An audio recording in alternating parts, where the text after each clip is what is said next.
There are moments in history when the invisible becomes visible, when what was a mystery reveals itself before the eyes of a slumbering generation. These are not mere events, they are signs.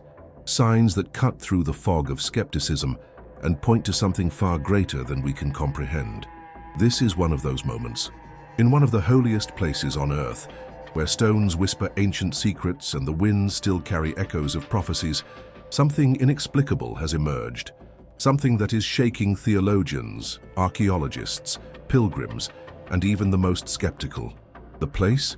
The eastern wall of the Temple Mount in Jerusalem, the spiritual heart of the world, the point where heaven and earth almost touch. And what was seen there is not a coincidence, nor an isolated natural phenomenon. For many, it is a revelation, for others a warning, but for those who know the scriptures, it is a final summons.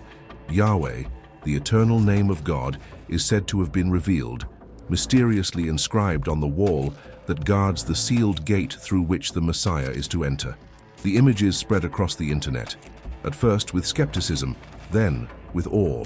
Amateur recordings, tourist videos, clips blurred by trembling smartphones showed a pattern in the stones. 4 letters in ancient Hebrew that seemed to form through cracks, shading, and time, letters resembling Y, Yod, H, He, V, Vav, H, He. Yahweh, not a symbol, not a drawing, but the name. Are you seeing this? Look, Yod, He, Vav, and the final He. That's it. It's him, says a trembling voice in the video that went viral. Another person whispers, it's on the eastern gate, the gate of glory. This is real. It's the name of the eternal. He wrote his name with his finger on the very wall. This statement ignited hearts and debates, and it rekindled a question that many had avoided for centuries. Would God truly write his name in Jerusalem? And if so, why now? Jerusalem is not an ordinary city. It is the epicenter of divine promise. There, kings were anointed, the temple was raised, and Jesus himself wept. And even among all the sacred cities of the world, Jerusalem carries a uniqueness. It is the place where God declared he would place his name forever. In 1 Kings 9:3 we read, I have consecrated this temple you have built, by putting my name there forever.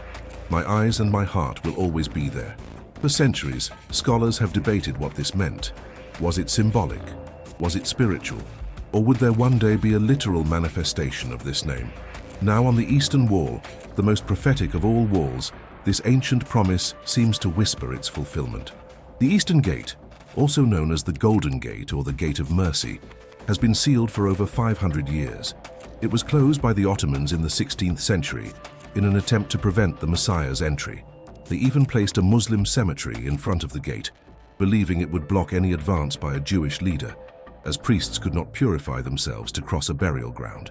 But the prophets were clear. In Ezekiel 43:1-4, the Lord showed the prophet the glory coming from the east, entering through the eastern gate. And in Zechariah 14:4, we read, On that day, his feet will stand on the Mount of Olives, east of Jerusalem. This is the exact geographical alignment with the sealed gate, the same gate above which the name Yahweh now appears. Scholars of the Torah have always revered this name. Yahweh is not merely a divine title, it is the personal identity of the Creator. When God presented himself to Moses at the burning bush, he said, I am who I am, this will be my name forever. Exodus 3:14-15. And this name is repeated thousands of times throughout the Hebrew scriptures. Yet the most intriguing aspect of Yahweh is its living nature. According to ancient rabbis, the letters of the name reflect human breath itself. Yod, the beginning of inhalation. He, the soft sound of air entering. Vav, the transition of flow. And the final He, exhalation. In other words, even without knowing it, we breathe the name of God from our first cry of life to our final breath. The fact that this name is now visible, not on scrolls, not on relics, but on the stone of the eternal city, on the most prophetic of all walls, carries an urgency, not just spiritual but eschatological. For in Luke 19:40, when the Pharisees ordered Jesus to silence the disciples shouting Hosanna, he replied, If they keep quiet, the very stones will cry out. And perhaps now the stones are crying out again. Some have tried to discredit the phenomenon. They called it common erosion, moisture stains, an optical illusion. Others claimed it was digital manipulation.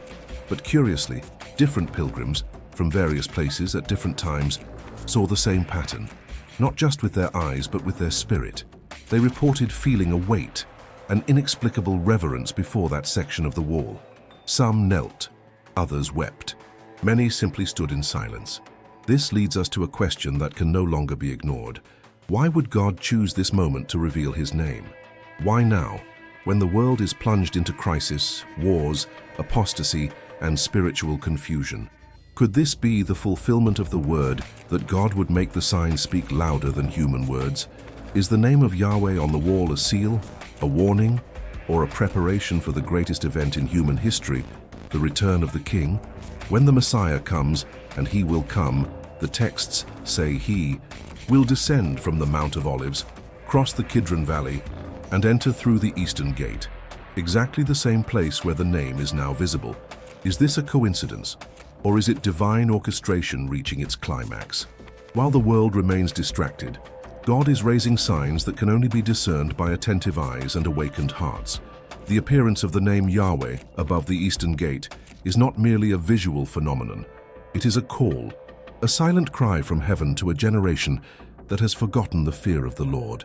For centuries, the prophets spoke of a time when the heavens and the earth would together bear witness to the return of the King. And now, with his name etched in stone, this prophecy seems to move from the invisible to the visible. The connection between the inscription and the end times is inevitable. In Matthew 24:27, Jesus declares, "For as lightning comes from the east and flashes to the west, so will be the coming of the Son of Man." The direction of the manifestation matters. The east is a symbol of dawn, of renewal, of revelation. It is also the direction of glory, and that is why the eastern gate was sealed, not forever, but until the King returns. And now, precisely above this gate, the name of God himself begins to appear. No human preaching carries this weight. No evangelistic campaign has as much power as a celestial inscription. It is as if heaven is saying, "You ignored the prophets, despised the scriptures, but now the very stones are preaching." The scriptures speak of a seal that will mark the redeemed. In Revelation 14:1, John sees the Lamb on Mount Zion and with him 144,000 Jews who had his name and his father's name written on their foreheads. The name of Yahweh is not just a word, it is an identity. It distinguishes the children of light from the children of darkness. It is not about religiosity, but about eternal belonging. Could the manifestation of the name on the wall be a foreshadowing of this seal, a prophetic prelude preparing the world for the separation of the wheat from the chaff? Perhaps, but one thing is certain. The name is being revealed to awaken the slumbering, not to entertain the curious. Jerusalem has always been the point of convergence between eternity and time. It is there that God chose to begin and conclude his plans with humanity. It is no coincidence that the name is appearing there, and not in Rome, New York, or Mecca. God is pointing to the epicenter of the promise, the same place where Abraham nearly sacrificed Isaac, the same place where Solomon raised the temple, the same place where the veil was torn when the Savior expired. And now, on that same ground, the name Yahweh reappears. It was not drawn by human hands, not carved by artists, but seems to have been revealed by erosion, time, or perhaps the very finger of God. This echoes the moment when the Lord wrote on the tablets of the law, or when Jesus wrote on the ground before the accusers of the adulterous woman. He writes where and when he wills, and whenever he writes, he reveals justice and grace at the same time. The current generation must understand. The signs are no longer just in prophecies. They are in the headlines, in the clouds, in earthquakes, in wars, and now even in the stones. Whoever has ears, let them hear. Whoever has eyes, let them see. The time is now. Some scholars have suggested that the appearance of the name is a prophetic alignment with the days of Elijah, days when the people wavered between two lords. Elijah called the people to Mount Carmel to decide, if Yahweh is God, follow him, but if Baal is God, follow him. The appearance of the name may be this same confrontation, a choice before humanity. In whom do you believe? To whom do you belong? It is impossible to ignore the urgency this sign carries, and it is impossible to separate the name of Yahweh from the return of Yeshua the Messiah. He will come as the Lion of Judah, no longer as the Lamb, and he will come through the eastern gate. The question that remains is not just what does this mean, but are you ready for what is to come? Many will see the name and continue living as if nothing has changed. As in the days of Noah, they will eat, drink, marry, until the flood comes. But others will see and be broken. They will be awakened. They will return to the Lord. For these, the name Yahweh will not be just an inscription on a wall. It will be a mark on the heart. And this is the essence of the new covenant that God promised in Jeremiah 31:33. I will put my law in their minds and write it on their hearts. I will be their God, and they will be my people. The name on the wall may be the spark, but the true goal is that this name be sealed in the soul of every person who longs for the truth. Just as the glory entered through the eastern gate in Ezekiel's temple, the glory will return. But this time, it will not be a cloud. It will be the very King of glory. He will come and every eye will see him. And those who mock the signs will wish they had not laughed. And those who waited for him will lift their heads, for their redemption has drawn near. In the meantime, the name remains there, silent, immovable, but alive. It watches, it calls, it prepares the way. Yahweh did not leave his signature in vain. He is marking the countdown of eternity. The question that echoes now is, what about you? The name of Yahweh is on the stones, but is it already etched in your heart? Do not wait for the gate to open to then believe. The signs were not given to entertain, but to warn. Today is the time to return. Today is the day to recognize that the King is at the gates. May his name be more than a millennial inscription. May it be your identity, your hope, your anchor. For soon, very soon, the gate will open. And he whose name is Yahweh will pass through to reign, Maranatha.